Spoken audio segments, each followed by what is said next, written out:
kedua kasasi kasasi ya. Iya. Dan sudah nyatakan dan sudah inkrah itu pembunuhan. Belakangan ini bisa menjadi kecelakaan oleh karena kan ada saksi fakta yang melihat malam itu dia ada di situ, yang namanya Adi, kemudian ada Ismail, ada Purnomo, kemudian muncullah saksi-saksi yang lain yang melihat, dan kami sandingkan itu semua berkesesuaian dengan alat bukti lain, dengan yang lain. Kalau bilang pembunuhan kan nggak ada alat bukti yang lain, ya kan? Dari awal kasus ini kami udah curiga bahwa ini perlu kejanggalan, bahwa klien kami bukan pelakunya. Kenapa? Kami mau sampaikan satu. Kalau tadi diceritakan bahwa Rudiana setelah melihat berdasarkan pengakuan dia dibayar. Jumpa lagi dengan Toro Channel. Pakai kacamata dulu biar nggak silau. Assalamualaikum warahmatullahi wabarakatuh. Bismillahirrahmanirrahim. Allahumma sholli ala sayyidina Muhammad wa ala ali sayyidina Muhammad. Langsung aja kita gas ya, sambil nunggu dibebaskannya 7 terpidana dalam sidang PK. Semoga dikabulkan oleh Mahkamah Agung.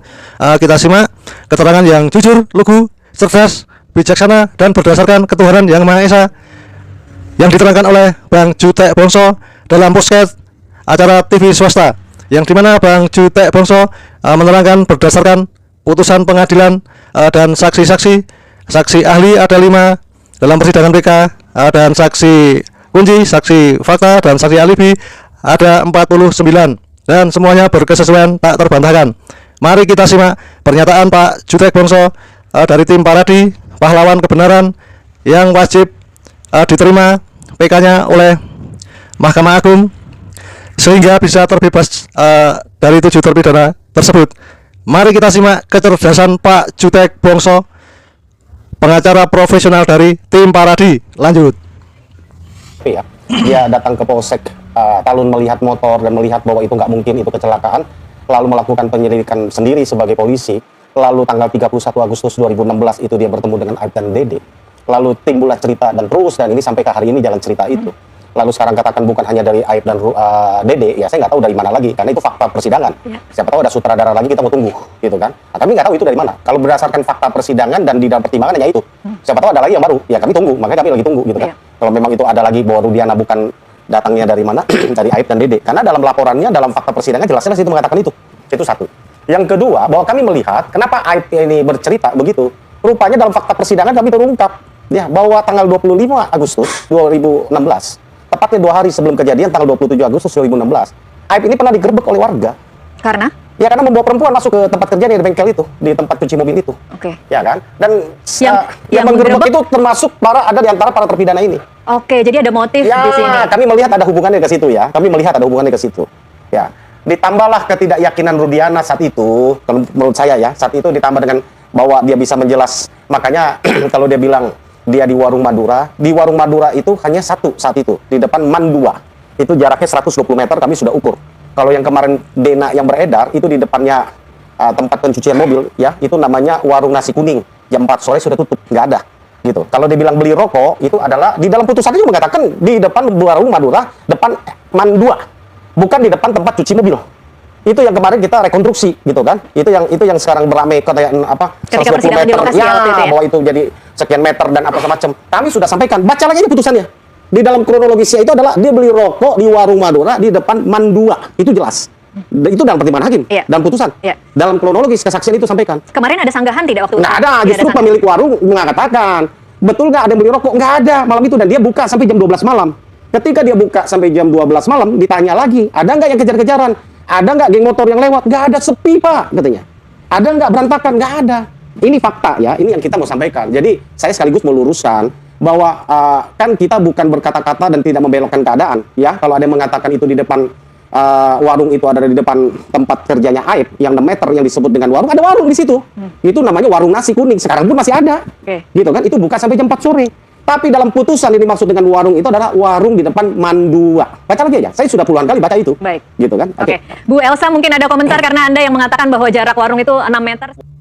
Langsung saja kita lanjut sanggahan atau keterangan dari Nana Elsa Sarip, yang dimana dia sebagai kuasa hukum para penjahat, yaitu kuasa hukumnya si Aib, Rudiana, Pasren, Kavi, Aris Papua, dan lain-lain termasuk Suroto.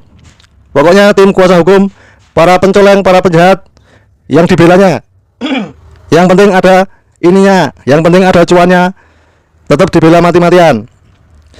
Pernyataan Nana Elsa yang nggak masuk akal dan mengada-ada dan juga berbohong demi cuan, bukan demi kebenaran, tapi demi kesesatan hukum dan tidak berdasarkan dengan ketuhanan yang Maha Esa, tidak istilahnya semua keterangannya hampir tidak benar, apalagi mensomasi mensomasi satu kota Cirebon mau disomasi semua.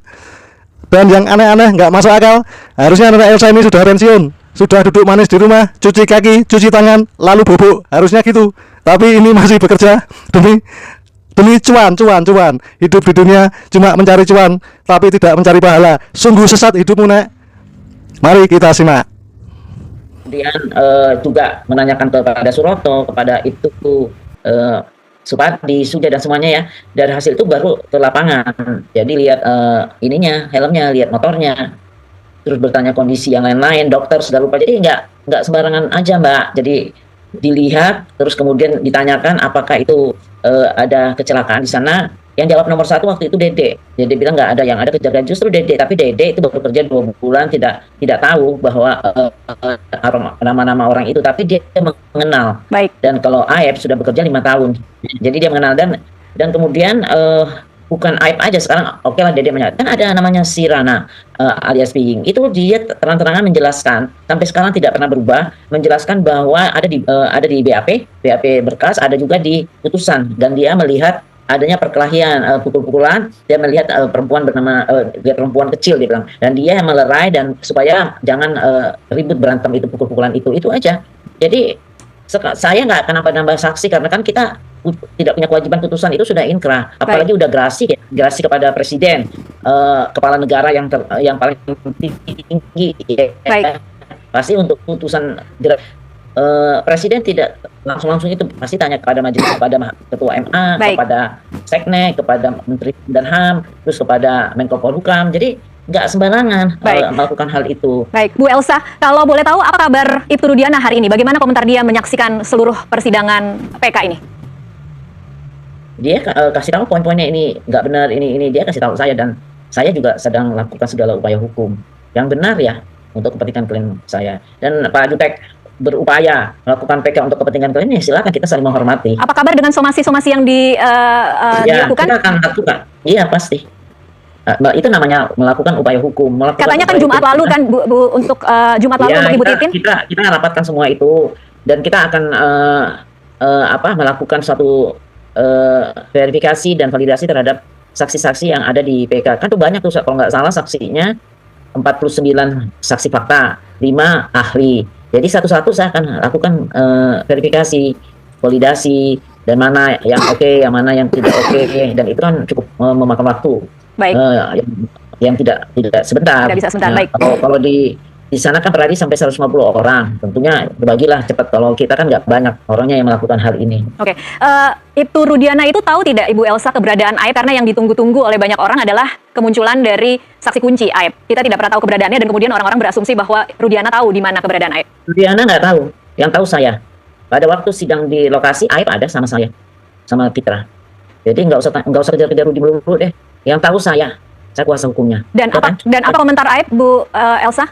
Ya, komentarnya dia tetap berpegang pada fakta yang dia alami. Terus dia cerita, malah lebih detail lagi, dia jelasin kenapa dia bisa tahu anak-anak ini, kenapa ini semua dia jelasin kepada saya, dan saya lihat, oh iya. Bahwa kemudian Liga Akbar, kemudian Dede sudah menarik dan merasa bahwa itu semua adalah bagian dari rekayasa. Menarik terus, silakan aja, masuk akal nggak keterangan mereka tuh menarik. Liga Akbar tuh kenal dengan si Rivaldi, ya, dan ada pihak-pihak lain yang menjelaskan tentang hubungan kenal Liga Akbar, dan mana tahu Rudiana bahwa dia itu kenal dengan Rivaldi itu, dan kemudian dia juga menjelaskan bahwa Rivaldi BBM sama dia mampus, Eki sudah mati. Mana mungkin Rudiana mengatakan demikian? Itu ada dalam BAP dan keterangannya di bawah sumpah. Sekarang mau cabut-cabut silakan lah. Sekarang memang musimnya cabut-cabut semuanya. Silakan aja. Oke. Ya kan? Itu hal-hal kecil yang diterangkan Liga Akbar. Itu nggak mungkin orang lain tahu. Seperti setelah Aldi diproses tidak ada permasalahan 1/24 kan dilepas, tinggal 7. Siapa yang menunjuk ada terkaitannya Rivaldi? Penyidik tidak ada yang kenal sama mereka semuanya. Kemudian mereka pun yang mengatakan bahwa ada satu lagi yang bernama Rivaldi. Nah, Rivaldi itu ternyata dalam tahanan di tanggal 29 melakukan penganiayaan kepada perempuan dan dia juga dihukum. Hukumannya juga ada di tangan saya. Baik. Ya, saya cari hukumannya ada. Siapa yang dianiaya? Itu keterangan dari mana? Emang dari penyidik. Rudiana apalagi nggak kenal sama mereka, itu kan anak jauh di bawah umurnya. Jadi terserah aja kalau memang maunya begitu keterangan-keterangannya. Kita juga punya keterangan yang sangat masuk akal, nggak kenal lah dengan mereka. Baik. Baru tahu setelah diberitahu oleh Dede dan Aib, tapi nama-namanya satu yang tahu adalah Aib. Nah sekarang Aib dikejar-kejar kayak apa ya? Maksudnya untuk apa suruh cabut lagi? Sudah berkali-kali Aib ini dicoba untuk mencabut, malah dulu dia ngaku Dedi itu sempat ngasih uang dia 4,5 juta terus nanti akan ditambah lagi mencabut uangnya, dia tak terima. Ada buktinya Bu Tapi dia Elsa? Ada bukti pemberian uang itu? Aib ada, si Suroto juga dibayar 2 juta untuk cabut, tapi Suroto nggak cabut. Oke. Dan banyak lagi deh, saya nggak usah ngomong lah. Ya begitu-begitu uang udah berkeliaran. Baik. Kita memang nggak punya uang, cuman ala kadarnya aja. Tapi itu benar, sampai amplop-amplopnya masih disimpan oleh mereka. Ya. Akan lebih meyakinkan Bu